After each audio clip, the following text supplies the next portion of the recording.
A lo largo de esta temporada de Punto Global, hemos abordado diversos temas de la mano de invitados expertos.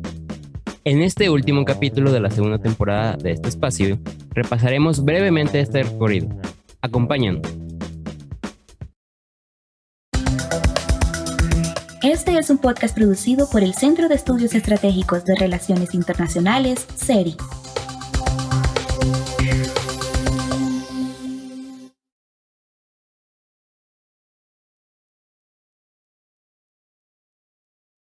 Sean todos bienvenidos a este último episodio de la segunda temporada de Punto Global ya.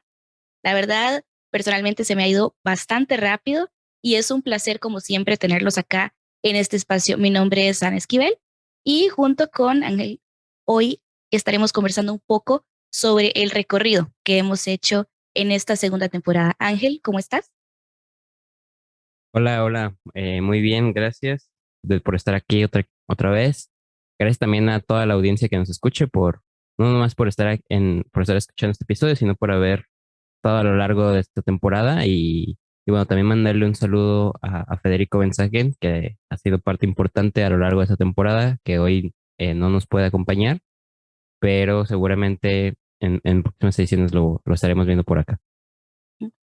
Ángel, creo que estarás de acuerdo conmigo que el trabajo que hemos hecho esta temporada ha sido bastante arduo, ya que las temáticas que hemos abordado han sido distintas, han sido de coyuntura y sin lugar a duda nos han ayudado a entender un poco cómo está la realidad del mundo afectando sobre todo a América Latina y cómo todo está interconectado y nos permite dar un salto a comprender desde las cosas que suceden, cómo las relaciones internacionales se encuentran conectadas con muchísimos temas.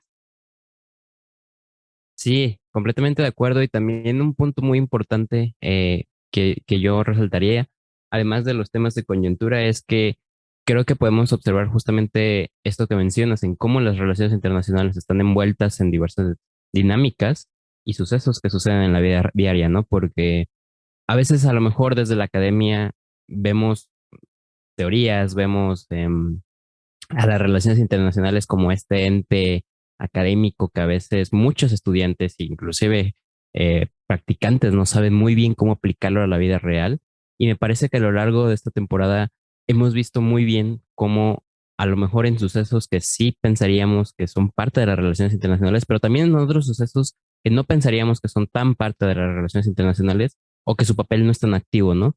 Y eso me parece muy valioso, no solamente para aquel estudiante o académico de las relaciones internacionales, sino para las personas en general, porque algo que me parece que hemos defendido también mucho en este espacio es que las relaciones internacionales, pues al final del día son para todos, ¿no? Y actualmente, bueno, es muy sencillo ser un ciudadano global, es muy sencillo estar informado de lo que sucede en cualquier parte del mundo y también tomar cierta acción en ello.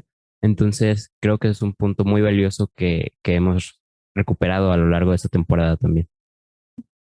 Definitivamente las relaciones internacionales pasan más allá de los libros, de las publicaciones académicas y de verdad nos ayudan a comprender lo que sucede a nuestro alrededor. No sé si te parece, Ángel, que comencemos en este recorrido que vamos a hacer el día de hoy. Comenzamos en febrero con un tema muy de coyuntura que de repente era algo que muchas personas no se esperaban, que fue pues la situación entre Rusia y Ucrania desde el 21 de febrero.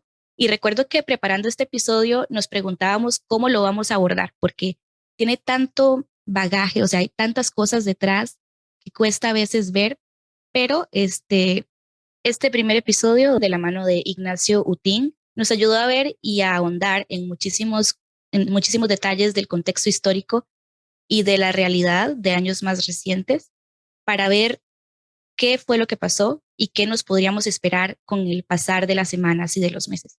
¿Qué te pareció este capítulo, Ángel? Sí, justamente me parece que surge en un contexto de emergencia global en donde también había mucha desinformación, había muchas fake news al respecto al tema. Recuerdo muy bien que hasta la fecha, pero sobre todo en, cuando se dio esta invasión, pues, se hablaba de terceras guerras mundiales, se hablaba de desastres, ¿no? Que evidentemente, pues bueno, es lamentable, ¿no? Que sigan sucediendo este tipo de guerras, pero justamente cuando estábamos preparando el capítulo y en el proceso de grabación y también después, una vez que fue lanzado, creo que ayudó no solamente a difundir un poco lo que estaba sucediendo en realidad, sino también a título personal, pues me pareció y me dio una perspectiva que no conocía del tema, ¿no? Me pareció también muy relevante cómo Ignacio da un panorama histórico desde años atrás, ¿no? En la primera intervención rusa a territorio ucraniano. Entonces, este contexto histórico creo que es fundamental para entender el contexto actual, ¿no? Y eso es algo que les invitamos, me parece, a rescatar del capítulo, ¿no? Que entiendan un poquito cómo esta zona de influencia se ha sido disputada, no desde febrero, sino desde años atrás, ¿no? Entonces, ni siquiera desde el 2015, sino cientos de años atrás. Entonces, eso es creo que muy importante entender y que puede dar un giro a cómo percibimos esta situación. Y para mí ese sería un punto muy relevante del capítulo a destacar. Ujú. Personalmente fue uno de los capítulos que más me gustó grabar, sobre todo por la gran cantidad de temas que abordamos y porque para mí, a título personal, me generó una perspectiva muchísimo más amplia que hasta el día de hoy me ayuda a entender tal vez algunas cositas que venimos sufriendo a nivel global, sobre todo en las cadenas mundiales de abastecimiento, con el petróleo y también pues otros productos, porque ¿quién en su momento se iba a pensar que un evento como este iba a seguirnos afectando hasta hoy, julio, ¿verdad? Y cómo cómo podríamos darle sentido, digamos, a todos estos diversos sucesos que han venido enlazados, cómo podíamos ver las decisiones que se tomaban en organismos internacionales, las discusiones, inclusive pues la relación entre Rusia y China que se ha visto afectada, tal vez sea un tema que podamos abordar más adelante en este espacio, pero que bueno, este capítulo definitivamente nos dio bases para comenzar a comprender muchísimo mejor lo que estaba sucediendo.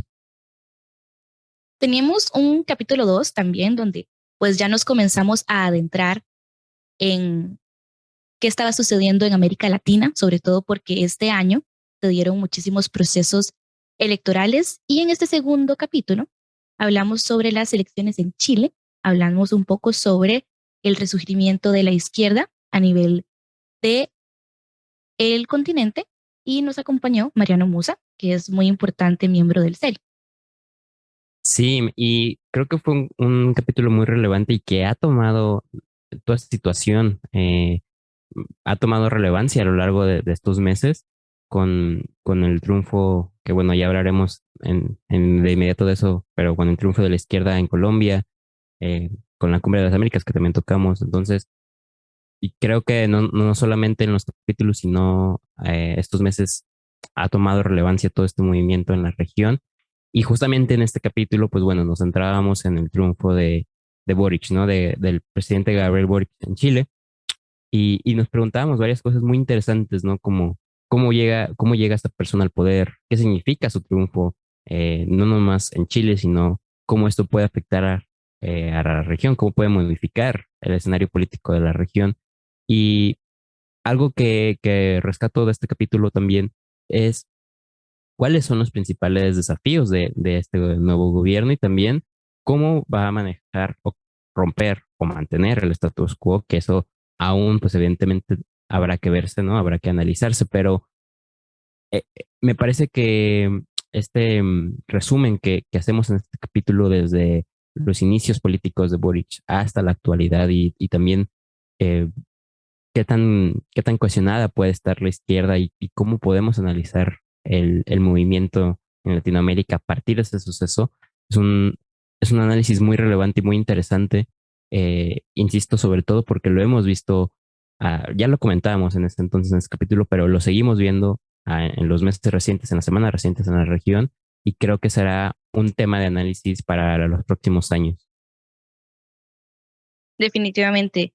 Y vimos el resurgimiento y retomamos conceptos como lo es la marea rosa, por ejemplo, y vimos también, bueno, nos dimos la oportunidad de observar cómo el imaginario colectivo y cómo la percepción de los movimientos de izquierda en su momento, bueno, y hasta el día de hoy, como lo venías comentando, dividen un poco las sociedades a nivel latinoamericano, ¿verdad? Este, de repente por historia, de repente por influencias extranjeras de tal vez ideas que llegaron pues a dividir a las sociedades. Y esto también lo vimos bastante en el episodio 3 donde estábamos hablando sobre las elecciones en Colombia. Ahí también vimos, como ya lo comentabas, un resurgimiento de la izquierda y contamos con dos invitados muy importantes y que fue muy rico la discusión que se dio con Guillermo Espina Morales, que en su momento ya nos había acompañado en la primera temporada, y Valentina González Fajardo, que nos dieron dos perspectivas bastante distintas y muchísimo de qué hablar. Sí, justamente creo que fue un capítulo donde personalmente yo conocí cosas que no sabía cómo funcionaban, por ejemplo, pues cómo funciona el sistema electoral colombiano. Acá en México, por ejemplo, es muy común la convivencia con personas de Colombia por la cercanía, pero hay veces que pues no se conoce muy bien cómo funciona su administración política, ¿no? Y cómo se elige a sus representantes. Eso creo que es muy importante conocer en nuestra región. Y también, pues nos preguntábamos qué había pasado, ¿no? En las últimas elecciones legislativas para ese entonces en el país. Y pues analizábamos un poquito sobre los principales candidatos a las elecciones, ¿no? Y preveíamos, desde ese entonces, pues bueno, se preveía que la izquierda sería la ganadora, como se hace actualmente con Brasil, ¿no? Y justamente con el paso del tiempo, pues confirmamos que sí, fue así, que la derecha fue la ganadora en esas elecciones hace unas pocas semanas con el candidato Petro, ¿no? Pero bueno, creo que fue muy interesante este análisis en que no nomás veíamos cómo se configuraba este camino a esta victoria de la izquierda, sino el contexto histórico que se había ido desarrollando en las campañas anteriores y no solamente en las campañas, ¿no? Sino los hitos que habían sucedido en la sociedad colombiana para que la victoria histórica, porque ha sido la primera vez que esto sucede de la izquierda en Colombia, fuera una realidad, ¿no? Entonces, me parece que esto también es muy interesante porque descubrimos que, aunque sea un país tradicionalmente que suele tender hacia la derecha, pues bueno, diversos sucesos sociales han marcado que esto sea diferente, ¿no? Sí, creo que pues una de las partes más ricas de la discusión para este capítulo fue cómo los sectores sociales vulnerables se vieron involucrados en diversas campañas y pues de la mano de Valentina contamos con pues una perspectiva bastante amplia de cómo se han estado incluyendo, cómo se utilizaban estas distintas fuerzas que de repente históricamente quedaban un poco de lado, no se tomaban tan en cuenta para estos procesos y cómo se fueron involucrando. Entonces, creo que esto es pues uno de los puntos más valiosos que pudimos tocar y en su momento pues fue muy edificante y muy interesante ver porque es un contexto en el que vos y yo, Ángel, vos como mexicano, yo como costarricense, de repente no tenemos tanto acceso o no se le da la importancia a nivel internacional por los medios de comunicación, cómo se daban este tipo de dinámicas. En el capítulo 4 presentamos una de las primeras cápsulas sobre paradiplomacia y el rol que este tenía en la Agenda 2030 para el Desarrollo Sostenible. Este fue un capítulo un poco más técnico para aclarar una temática que viene envolviendo a los países de América Latina y de todo el mundo que están pues afiliados a Naciones Unidas y vimos cómo el multilateralismo se convierte en un puente para comenzar a lograr objetivos comunes. Sí, y fíjate que aunque sea una cápsula, me parece que también es muy relevante en la coyuntura actual en el mundo, porque, bueno, contábamos un poquito sobre la Agenda 2030 de Desarrollo Sostenible, que aquellos que estén un poquito involucradas no solamente en RI, sino en muchas disciplinas, pues bueno, la conocerán perfectamente, pero también platicamos cómo la paradiplomacia apoyado de esta agenda y viceversa, cómo la agenda se ha apoyado con la paradiplomacia y cómo este movimiento o esta manera de entender ahora las relaciones internacionales ha tomado un gran impulso en muchos países del mundo, ¿no? Ya no vemos ahora todo desde arriba hacia abajo, sino que ahora es posible entender los sucesos mundiales desde abajo hacia arriba, ¿no? Entonces, este movimiento a veces de los gobiernos no centrales y cómo pueden incidir, no solamente como se tenía previsto anteriormente, ¿no? Con simples hermanamientos o otro tipo de cuestiones un poquito más simples, sino que ahora hay una verdadera capacidad de incidencia. Me parece que es muy importante de tener en cuenta y de analizar, ¿no? Porque observamos es justamente que ya no solamente los estados son aquellos que tienen capacidad de incidencia y de poder, sino que ahora, por ejemplo, em, gobiernos centrales, ¿no? Como mencionó la Ciudad de México, Buenos Aires, eh, Río de Janeiro, y no solamente esta ciudad, estas grandes ciudades, ¿no? Sino muchas ciudades más pequeñas a nivel mundial, pues bueno, tienen diversos mecanismos donde pueden aplicar la agenda global, pero también pueden ser parte de ella, ¿no? Y pueden estar comunicados constantemente con sus pares en otras partes del mundo y bueno, también hay muchos esquemas de cooperación descentralizada que se ven envueltos. Entonces, creo que a veces es un suceso que cada vez va tomando más fuerza, sí, pero que me parece que hay que acentuarlo un poco más. Y a título personal, creo que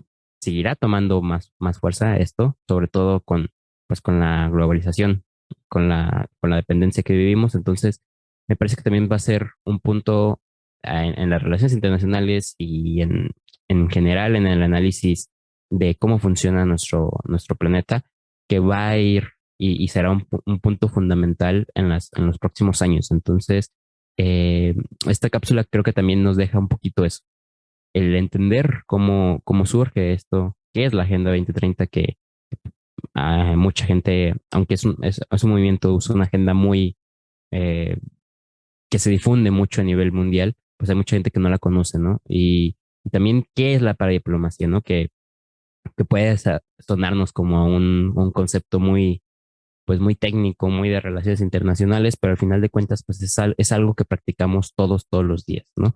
Y creo que esta introducción que damos en esta cápsula es muy valiosa para difundir este suceso. Sí, y finalmente observamos cómo de verdad trasciende lo que vemos en los libros a la realidad con, bueno, este es un testimonio más de que el sistema internacional no es estacionario, es un sistema donde se van incluyendo nuevos actores que se van involucrando y que cada vez van tomando nuevas herramientas y desarrollando nuevas formas de involucrarse y también de, pues, poner su granito de arena, de comenzar a gestionar cosas por sí mismos, actores no tradicionales, ¿verdad? Salimos de la mentalidad de que el sistema internacional está solo compuesto por estados. Seguimos el recorrido por esta segunda temporada con un tema que al final se nos dividió en dos, porque nos dimos cuenta que el abordaje tenía que ser más amplio, no podíamos dejarlo en un solo capítulo. Vamos a entrar un poco a hablar sobre los capítulos de feminismo que se dividieron en dos.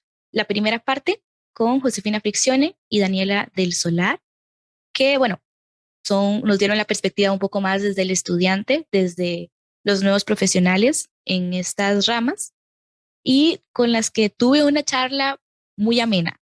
Fue muy rico para mí grabar estos episodios porque llegamos a coincidir en muchísimos puntos, a pesar de que todos somos de países diferentes, nos dimos cuenta de que en nuestras realidades tenemos muchísimos puntos en común. Ángel, ¿qué te pareció escuchar este capítulo? Y me parece que muestra una realidad que creo que es muy sabida, pero muchas veces, y por no decir la totalidad de las veces, es ignorada.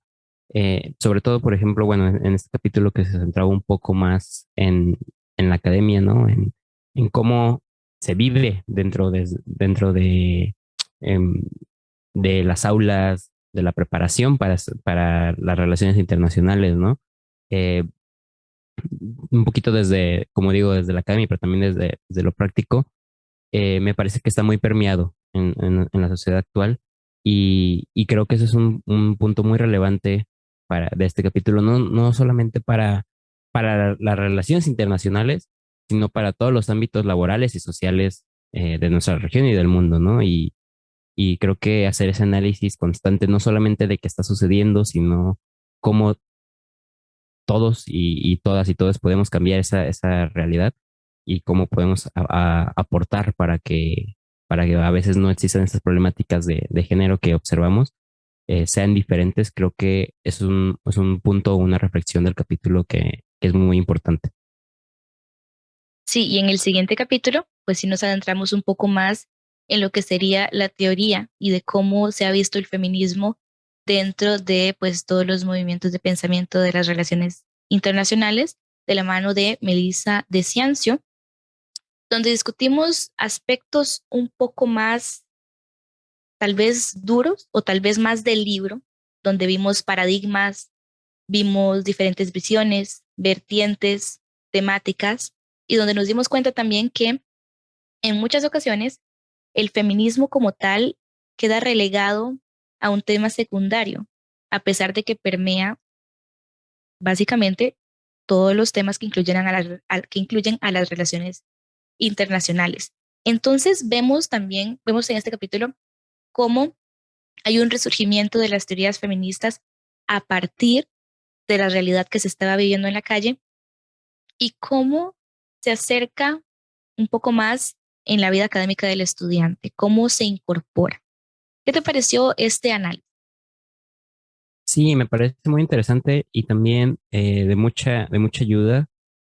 Bueno, en serie lo vinculábamos justamente con el seminario de agendas feministas en las relaciones internacionales y creo que este capítulo sobre todo da una introducción o un vuelo un poquito eh, para que se conozcan estas teorías de feministas en las relaciones internacionales que, bueno, en los capítulos anteriores, justamente en el capítulo anterior, se conversaba que justamente este campo en las relaciones internacionales a veces estaba reducido a una parte de un curso, ni siquiera un curso completo, ¿no? Entonces creo que poder conocer estas teorías es muy valioso, no solamente para la academia, sino para las relaciones internacionales en general, en la práctica, fuera de los libros. Y junto con este seminario creo que se ha formado una divulgación muy importante porque justamente es así, ¿no?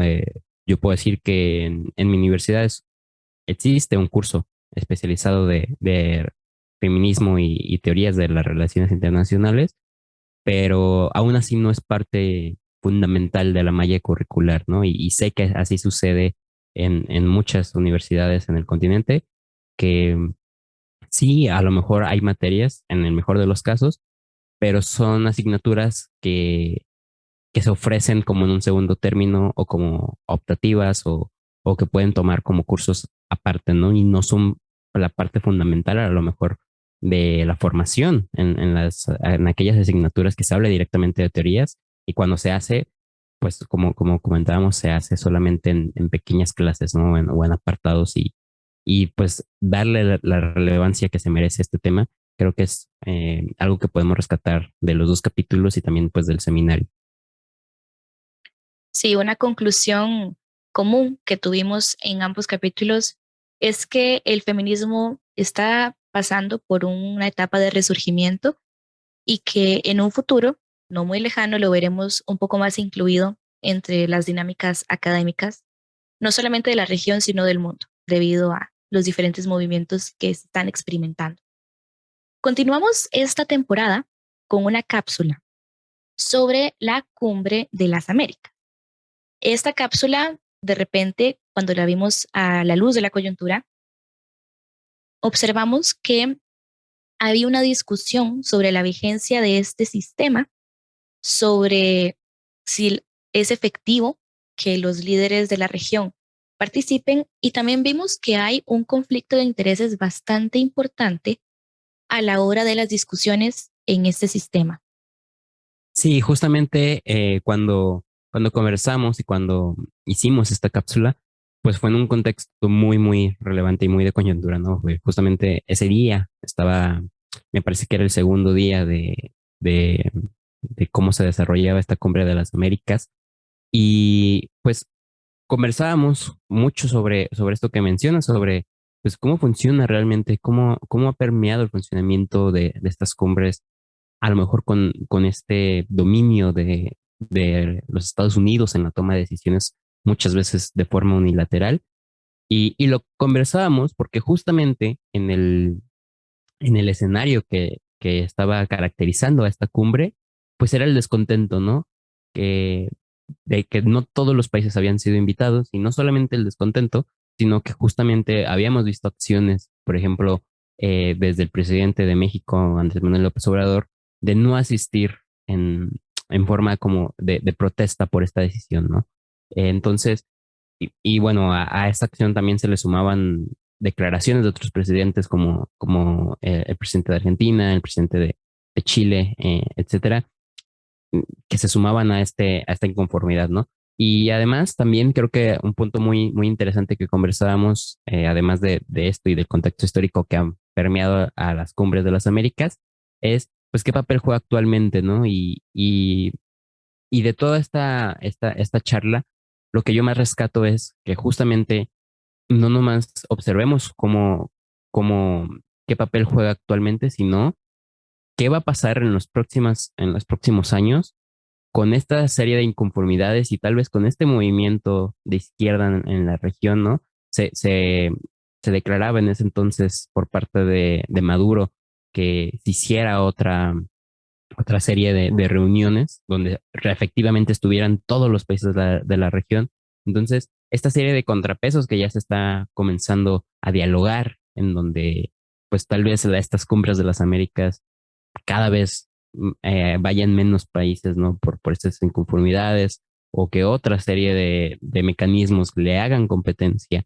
Creo que va a ser un tema muy interesante, no solamente cuando estas cumbres o estas reuniones sucedan, sino a lo largo de las relaciones multilaterales entre los países y sobre todo hacia con Estados Unidos, ¿no? Que vemos que esto está cambiando un poco de tenor, aunque evidentemente pues existen aún muchos temas por, por sobrellevar, ¿no? Es innegable pues la capacidad política y económica que tiene este país, pero creo que va a ser algo que marque mucho la agenda de los gobiernos.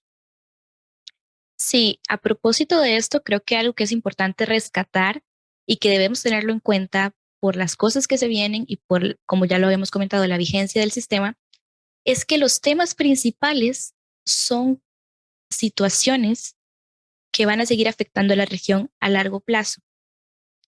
Sobre todo, bueno, aquí tenemos los temas que se estaban tratando, que es la crisis económica que se ha visto aumentada, empeorada por la situación entre Rusia y Ucrania y la afectación a las redes mundiales de comercio, la pandemia por el COVID-19, que si bien ha pues pasado de ser un evento principal a una normalidad, ¿verdad? En la que estamos viviendo constantemente, no ha terminado. La igualdad de género, que es un tema que se ha venido discutiendo desde hace muchísimo tiempo y del que podemos ver cada vez más interés, sobre todo en la sociedad civil. Y la crisis migratoria, que es sumamente importante y que ha venido siendo un hecho en el que muchísimos países de América Latina se han visto involucrados y en los que pues hemos visto últimamente que han sucedido eventos bastante lamentables respecto a esto. Y con lo que decías de la influencia de Estados Unidos, también se vio en la cumbre que hay una preocupación importante por el crecimiento de la influencia de China y Rusia en la región, en América Latina. Entonces, todos estos puntos que se discutieron no son no son pasajeros, son situaciones que vamos a seguir viendo en la región y que pues solo nos quedará esperar a ver cómo se desarrollan más esta situación en general. Para la siguiente parte de esta temporada de Punto Global, abarcamos un tema un poco alejado del ambiente político, nos involucramos un poco más en temas económicos y tratamos el tema de criptomonedas como tal vez un nuevo paradigma económico en las relaciones internacionales. Para este episodio contamos con la participación de José Fernández Alonso. Este tema es muy de coyuntura, es un suceso a nivel mundial que ha venido en crecimiento, se ha incorporado como uno pues de los factores, de los actores al sistema internacional, lo que veníamos hablando de la modernización y la inclusión de actores no tradicionales, y que efectivamente está causando cambios en el sistema financiero internacional. Sí, y es un tema muy actual, pero también muy interesante en el cómo lo platicamos en ese entonces con José Fernández Alonso. Y es que no nomás observábamos cómo afectaba o cómo estaba modificando el tema de las criptomonedas, tal vez a las transacciones a nivel mundial o el tema de este dinero estatal, sino también cómo los estados estaban adaptando este nuevo mecanismo, ¿no? A estas criptomonedas y qué repercusiones tenía, ¿no? Creo que eso es un punto muy importante que analizamos en este capítulo, que no solamente iba o se limitaba a repercusiones económicas o políticas, sino evidentemente tenía otro tipo de consecuencias, como por ejemplo afectaciones al medio ambiente, ¿no? Entonces, creo que es un debate que es muy interesante por su multidimensionalidad y que justamente conectándolo un poco, conversábamos en los diversos, bueno, en Argentina, en el caso del birra debate y acá en México con el caso del chile debate, se conversaba y se debatió este tema, ¿no? Entonces, eh, lo saco a la conversación porque justamente en el caso del chile debate que estuve presente, pues era un tema en donde varios académicos estaban de acuerdo, ¿no?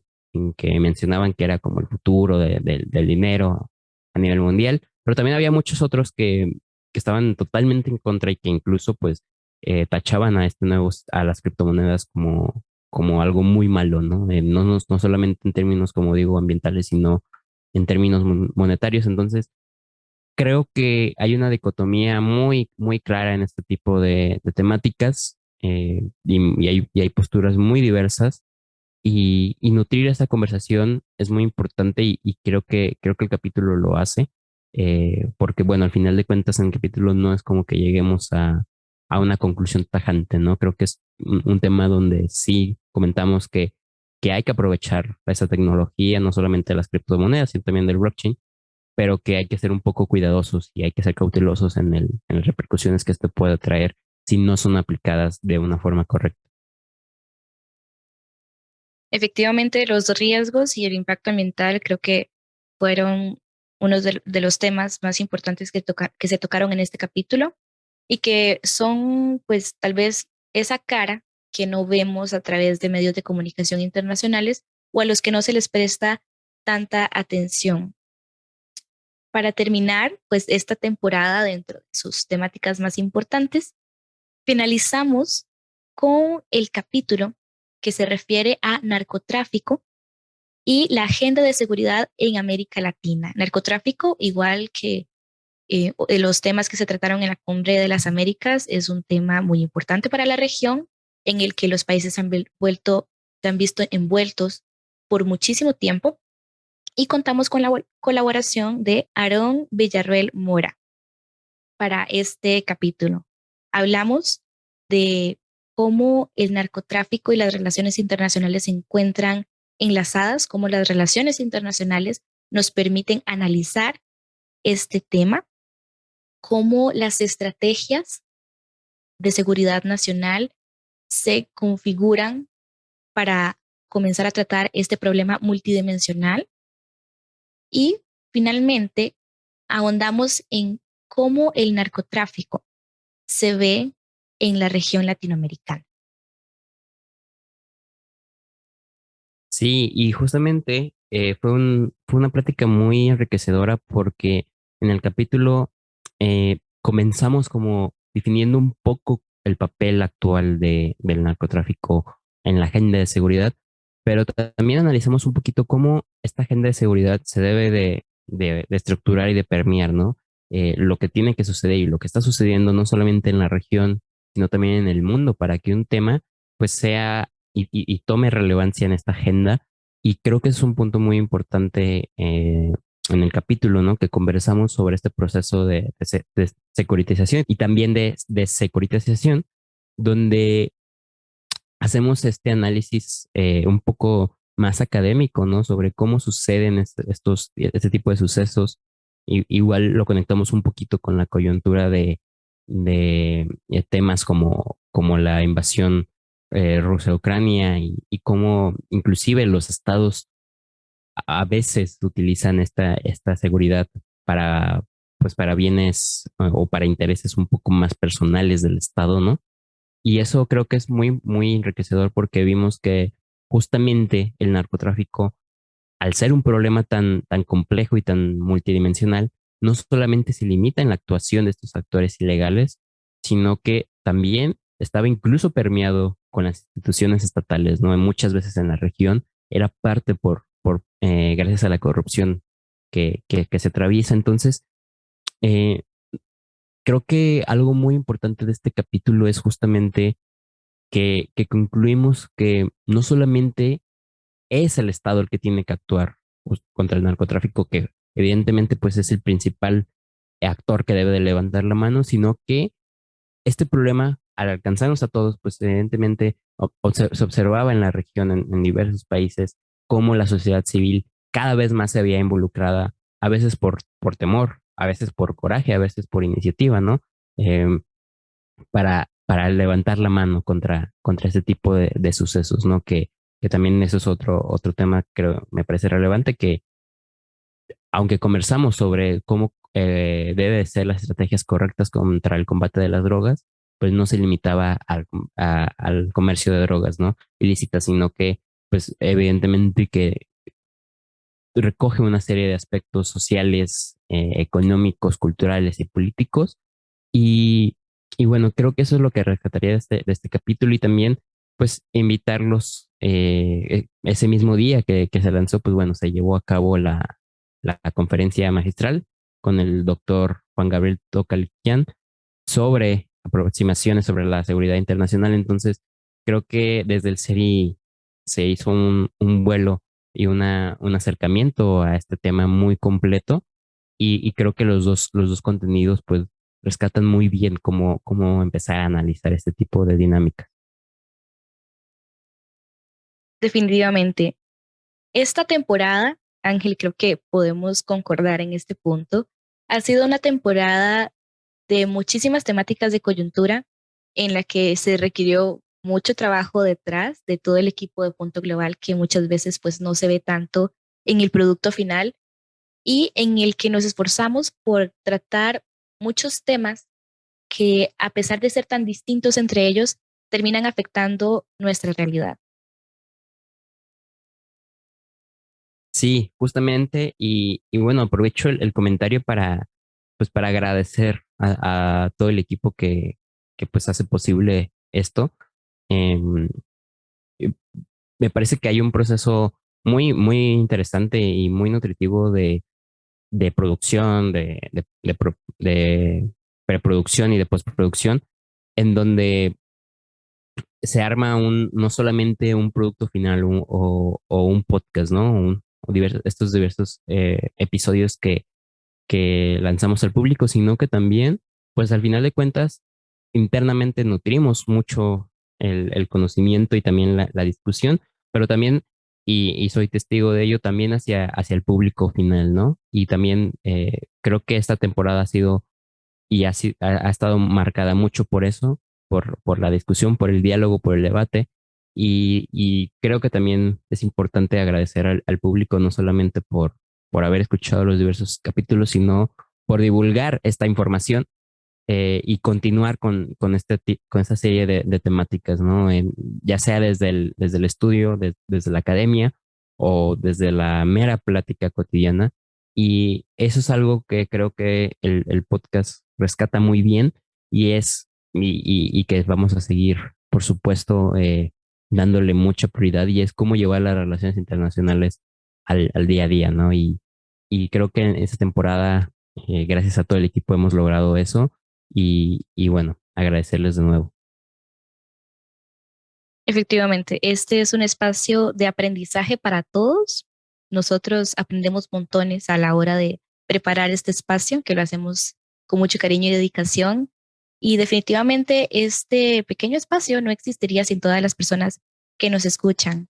Entonces, de mi parte, queda nada más agradecerle a quienes nos escuchan, al CERI por permitirnos participar de esta iniciativa ya con una segunda temporada que tal vez al principio no nos quedaba tan claro que fuera a suceder y de repente ya nos encontramos pues preparando algún otro material que irá saliendo por medio de las redes sociales y otros espacios para que todos estén pendientes. De mi parte, Ana Esquivel, no queda nada más que agradecer por acompañarnos en este pequeño viaje que hemos pues atravesado en esta segunda temporada de Punto Global. Esperarlos a que nos lleguen sus comentarios a través de las redes sociales del CERI y nuevamente agradecer al equipo de todos los que estamos detrás de Punto Global. De mi parte es un placer poder acompañarlos, esperando que este espacio siempre sea del agrado de todos de quienes nos escuchan y también esperando que nos veamos pronto o nos escuchemos pronto en tal vez una tercera temporada. ¿Por qué no, Ángel? Seguramente nos estaremos escuchando con nuevas temáticas y también nuevos formatos. Y bueno, agradecerles de nuevo, es un placer y nos seguimos viendo muy pronto aquí en Punto Global.